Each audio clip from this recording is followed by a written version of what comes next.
As promised in a previous lesson, here is an original improvised, composed solo. The line between composing and improvising is often blurred, right? Solo over the minor jazz blues progression that had a couple of added chord changes we looked at last time.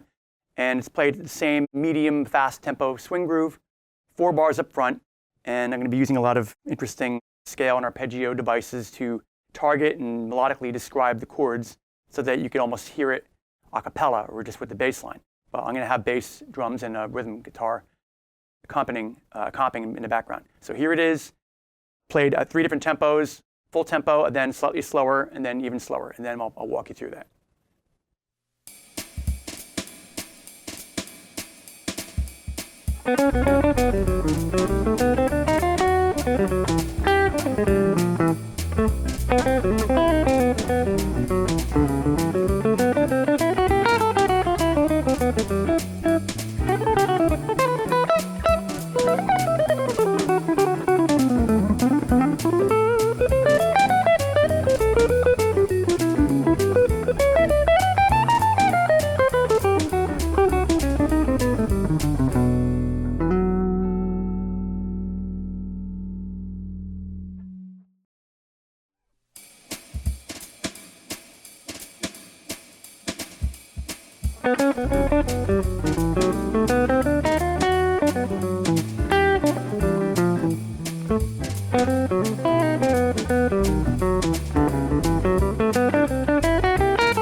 To review the chords, we're starting off with E minor 9 for 1 bar, and then backpedaling through the cycle fourth, B7 sharp 5 to E minor 9, E7 sharp 9. That becomes our altered dominant to the 4 chord, A minor 7th, and then B7 sharp 5 to E minor 9. And then remember we went to C sharp minor 7 flat 5, and then finally C13 is our punch line, our 6th chord, then our altered 5, B7 sharp 5 to E minor 9.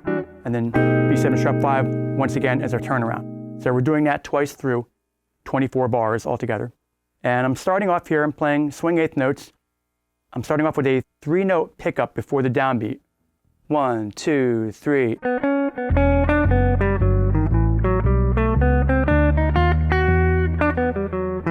Okay, that's the first 3 bars. And that's the downbeat of bar 1. That's like a E Dorian mode. Great way to outline an E minor 9 chord or E minor 6/9 chord. And then I'm actually hitting the major 7th here. That's, I'm tonicizing the 1 chord, going as they do in classical music. So I'm hitting the flat 7th of the Dorian mode, but then hitting the natural 7th. And then over bar 2, over this chord, B7 sharp 5. That's using the B superlocrian mode. which is the C melodic minor scale, starting on the 7th note. So therefore it's the 7th mode of C melodic minor. But here I'm starting on G, which is the emphasizing that sharp 5. So you get the sharp 5, the flat 7, the root, flat 9, sharp 9, major 3rd, flat 5, and then you notice how that voice leading kind of smoothly leads into the E minor 9 chord. And then it's a nice little triplet lick. It's an E minor 9 descending arpeggio, which is really like a G major 7 arpeggio played over E. And then in bar 4, to melodically describe this E7 sharp 9 chord, I go. That's using the E altered dominant scale or diminished whole tone, also known as super Locrian mode, which is the F melodic minor scale, starting on the 7th note. So it's the 7th mode of F melodic minor.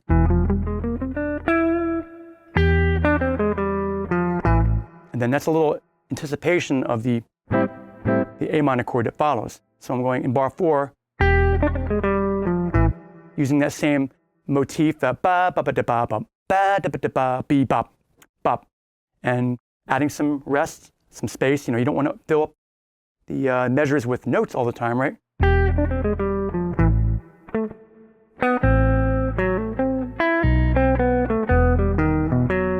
Okay, that's in bars 6 and 7. I'm still on A minor 7th. And then I'm kind of acknowledging this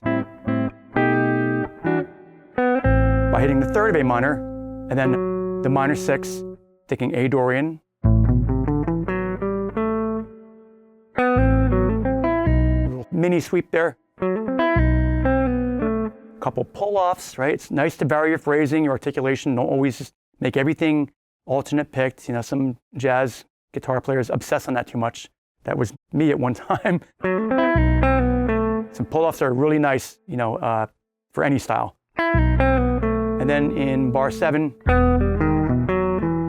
that's interesting. Over E minor 9. Wow, what's that natural 7th doing in there? That's, again, I'm tonicizing the E chord. That looks like a B augmented arpeggio though, doesn't it? But over E, that's an octave higher. That really says E minor, right? And then in bar 8, to acknowledge this C sharp minor 7 flat 5, I'm just using the C sharp Locrian mode, which is the D major scale starting on the 7th degree, C sharp. D major scale would be starting on C sharp. The Locrian mode, that is the mode you use over a minor 7 flat 5 chord. But instead of going to the root here, I'm going up to the flat 9D. Because I'm thinking melodically, in bar 9, we have the C13 chord. That's C Phrygian dominant. Lydian dominant. C Lydian dominant, which is 1, 2, 3, sharp 4. There's a Lydian. There's a 5. But then it has the flat 7th of mixed Lydian. So you got 2, 3, sharp 4, 5, 6, flat 7. That's a great mode to use over any kind of non-altered dominant chord, such as a regular dominant 7, a regular 9th chord, or a 13th chord. And what that is the 4th mode of the G melodic minor scale. G melodic minor would be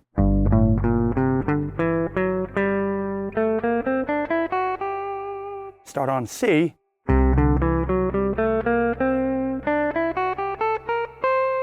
so you could think G melodic minor or think C Lydian dominant. And then I'm thinking chord tone, B7, There's some chromatic passing tones in there. Remember, chromatic passing tones are wonderful to use as filler, transitional notes. A minor third to the major third, targeting that on a downbeat. Flat 9, finger slide. That's E minor, right? In the minor third, G. And then here's where the fun begins. Bar 12, I do this like triplet shreddy run.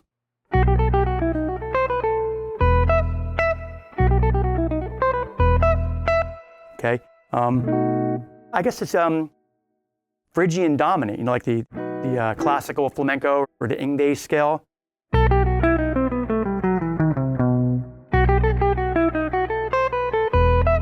And this is an interesting case in point of, you know, your technique, what you can get away with, what you can manage to do, influencing the notes you play. You know, like your technical limitations and abilities oftentimes steer what notes you can play.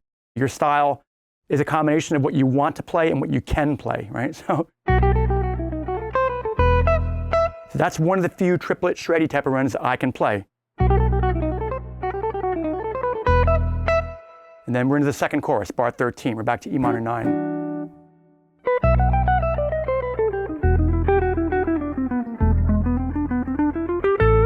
Here's a long, that's my climactic triplet shred.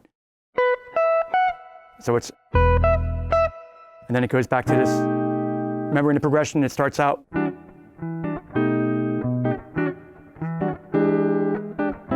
Okay. That's all over B7. I guess that would be B superloquent again.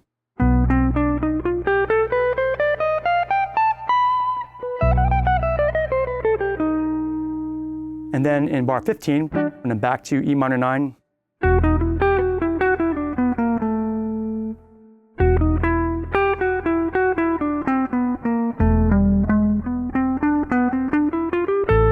That's over the E minor 9, E7 sharp 9. So I'm kind of biding my time here by just keeping the triplet motif going and just filling in notes that I can get away with that work. Okay, that's a chromatic descent, but interestingly, I land on a fourth over this chord, which doesn't really make sense, but melodically it does. That's a note that you want to target is the third, right?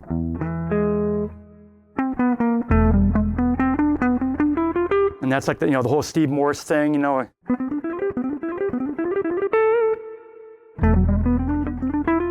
I kind of did that to give myself some revving, some rum rum. And hitting the root on the A minor 7, you know, I'm always telling you, hit the third or the seventh, you know, anything but the root, but it's okay to hit the root. Of course it is. In blues, you often like ride out on the root, you know? No, that sounds badass, man. So now we're at bar 17.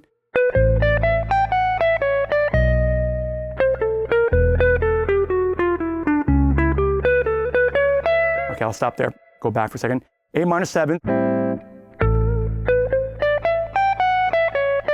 Okay, that's when it's going.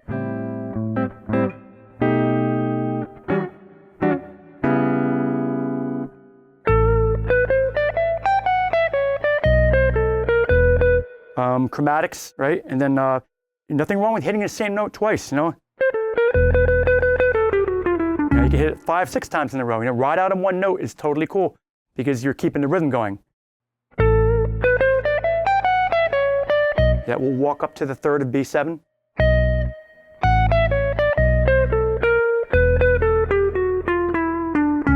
And then I'm hitting the root again on the C sharp minor 7 flat 5 because it works, right? I mean, I could just well hit the third or the flat 5 or the flat 7.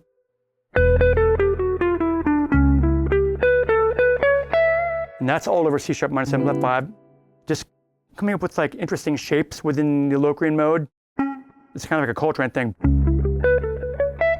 That contour, 1, 2, 3, up, up, up, up, up. And then coming down the home stretch here, bar 21, we have the C13 chord. I'm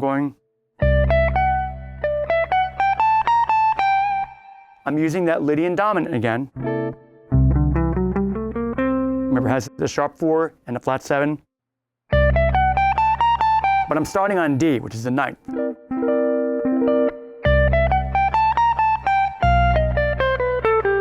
And that's interesting because then it goes, and then over the B7, I'm hitting F, which is, that works in that B superlocrian. There's F.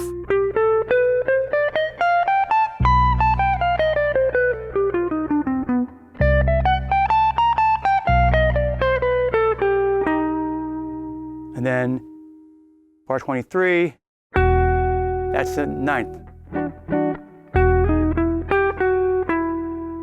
I'm kind of, dancing around the root with the tonicizing it. And again, a little chromatic walk up to the 3rd of B7. That's a, a turnaround. Flat 9 to the root. Flat 7 to the sharp 5. Major 3rd, sharp 9, flat 9, and then that will be the root of B, but now it's hitting that final E minor 11 chord, so that's the 5th of E minor. So there's my ending note. We're ending on the 1 chord, and then just for fun, I throw in the 9th. Thinking like what a tenor saxophone player. The chord is E minor. Yeah, I think the chord I played in the back was E minor 11, but sometimes it sounds really cool to play the 9th in the low register like that. So there you go.